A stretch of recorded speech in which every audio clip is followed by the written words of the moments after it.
नमस्कार, मैं हूं संजय शर्मा। आप देख रहे हैं 4 PM न्यूज नेटवर्क। प्रधानमंत्री जी ने ऐतिहासिक घोषणा करी, ऐसा उनके भक्त बता रहे हैं। ना भूतो ना भविष्यति। उनके भक्तों का मानना है कि महिला आरक्षण की बात कोई कल्पना कर भी नहीं सकता था। ये पता नहीं कांग्रेसी लोग कहां से विघ्न पैदा कर देते हैं। बता रहे हैं कि ये पहले ही विधेयक लाए थे, लेकिन कुछ लोगों ने उस समय पारित नहीं होने दिया।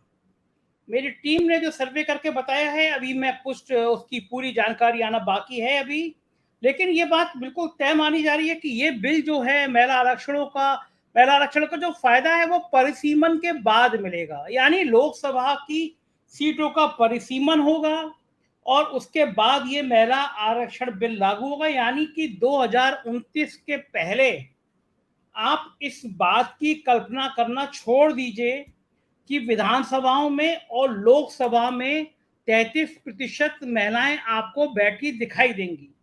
हो सकता है मेरे पास कम जानकारी हो, अगर ये गलत होगी तो कल मैं आपसे खेद व्यक्त कर दूंगा, लेकिन मेरे पास जो फौरी जानकारी है वो यही है कि ये जो महिला आरक्षण बिल है इसको लागू होने में समय लगेगा और 2029 तक ये पारित होगा।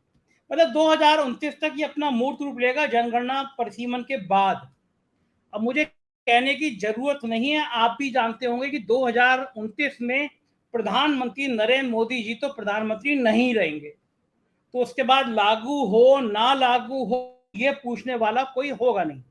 एक किसी ने वीडियो भेजा, बड़ा मजेदार सा है। एक पत्रकार दो लड़कियों से पूछ रहा है कि अगर आप प्रधानमंत्री बन जाएंगी तो आप 24 घंटे के लिए अगर आपको प्रधानमंत्री बना दिया जाए तो आप सबसे पहला काम क्या करेंगी।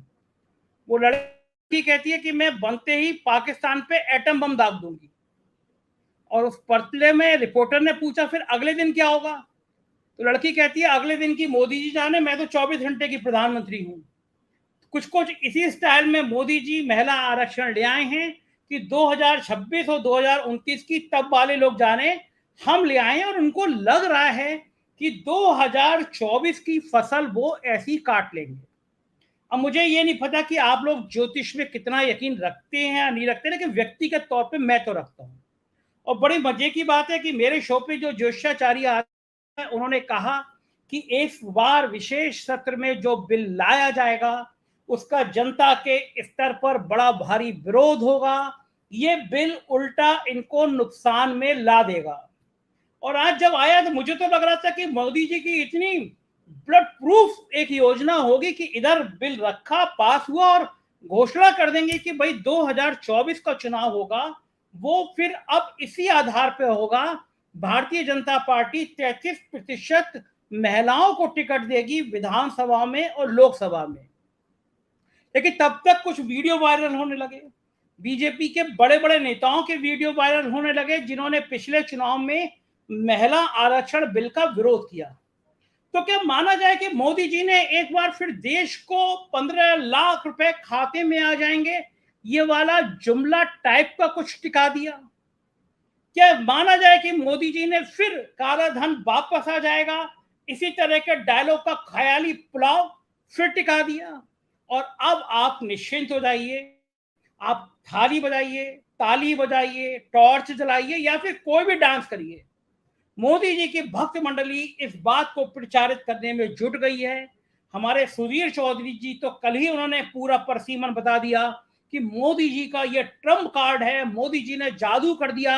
अब महिलाएं इतनी बड़ी संख्या में आ जाएंगी कि पूरी देश की 60 करोड़ महिलाएं हैं, तो यानी बीजेपी की प्रचंड बहुमत से सरकार बनेगी। ये तो अच्छा हुआ कि वो जोश में उन्होंने ये नहीं कहा कि इस बार 500 सीटें आ जाएंगी, जितनी पार्लियामेंट है उससे भी ज्यादा सीटें आ जाएंगी। सुधीर चौधरी जब भक्ति काल में आते हैं तो इतने अद्भुत लगते हैं, लगता है कि आज गणेश चतुर्थी पे गणेश जी की भी भक्ति इतनी कोई दिखा नहीं सकता जितना सुधीर चौधरी अपने शो में साहब के लिए भक्ति दिखाते हैं। लेकिन बड़ी समस्या है कि साहब जब कोई नया काम करने चलते हैं तो अब शकुन जरूर हो जाता है।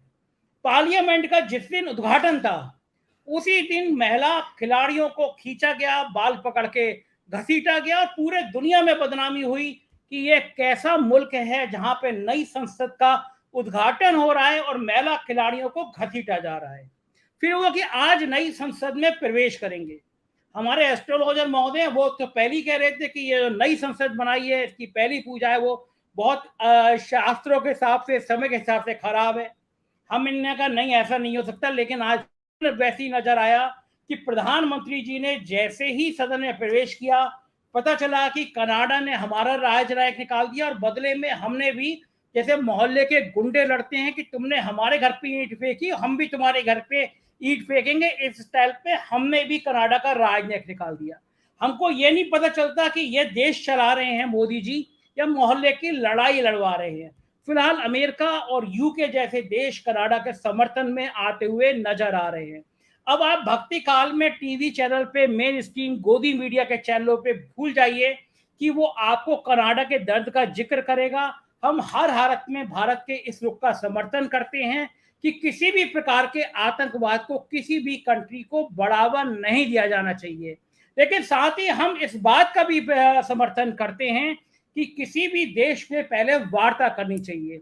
आप सोचिए, आपके घर दिल्ली से कोई मेहमान आए, आप लखनऊ में रहते हैं, दिल्ली से कोई मेहमान आए, वो ताज होटल में रुके, उसकी गाड़ी खराब हो जाए और 2 दिन तक वो होटल में पड़ा रहे, आप उसको पूछने ना जाएं, तो उसके दिल पर क्या लगेगी। G20 के जितने बड़े बड़े दावे किए गए, उसी बीच कनाडा के प्रेसिडेंट का, प्राइम मिनिस्टर का जहाज खराब हो गया, 2 दिन तक वो होटल में रहे। हमारे विदेश मंत्री और हमारे प्रधानमंत्री ने जरूरत नहीं समझी कि जाके पूछ लें, एक कप चाय पिला दें।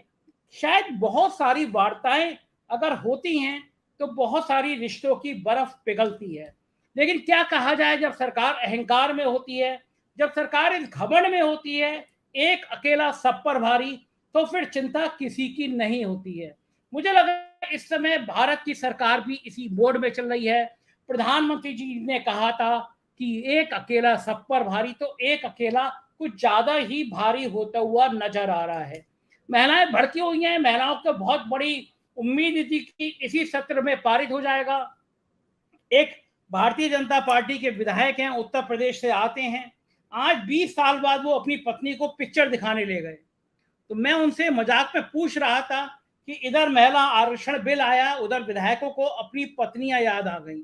महिलाओं में जो जोश था, जो उल्लास था, वो सब ये सुन के काफूर हो गया कि ये 2026 के बाद का ख्वाब है। और जाहिर है मोदी जी की तमाम बातों को देखते हुए उन पे भरोसा कम बचा है। लोग कह रहे हैं कि मोदी जी बाद में कह देंगे ये तो एक चुनावी जुमला था, हमने हाउस में रखा, ये टेक्निकल प्रॉब्लम, वो टेक्निकल प्रॉब्लम, बात अधूरी रह गई। अच्छा है मोदी जी 2026 तक भली ये दूरी हो, लेकिन एक पहल कर सकते हैं। वो कह सकते हैं हमारी सरकार आई तो अगला प्रधानमंत्री कोई महिला बनाएंगे।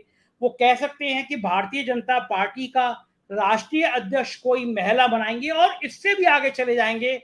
लोगों को यकीन तब होगा जब वो कह दें कि राष्ट्रीय स्वयंसेवक संघ के सबसे बड़ी पोस्ट मोहन भागवत जी के बाद किसी महिला को दी जाएगी।